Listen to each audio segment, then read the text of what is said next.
patjetër është vështirësuar komunikimi, sepse janë zgjatur dhe oraret e udhëtimit, por nuk kemi një izolim, por kufizim. Kjo është një situatë, një kufizim i domosdoshëm,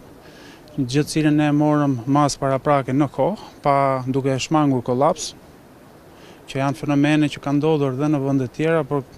fakti që ne kufizuam përpara kolapsit tregon profesionalizëm nga ana e inxhinierëve të ARSH-s, të cilët doja shumë t'i përgëzoja për profesionalizmin e tyre. Ne bëm 2 sondime, 3 në fakt, po 2 të parat na dhanë një, le të themi, shpresë paraprake që kishim arritur planin e rrëshqitjes, por situata sotme tregoi që ne nuk e kishim arritur atë, pasi kemi një rrëshqitje aktive që gjatë mbrëmjes ka qenë në nivel vertikal 1 metër.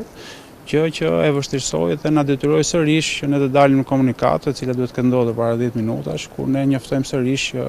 akset alternative janë ato të njoftuara, pra Malish Lozhani dhe nga përmeti për autoveturat, ndërkohë për mjetet e tonazhit të rënd, ne nuk kemi më rrugë alternative, por është ajo nga Qafthana, pra nga Maqedonia.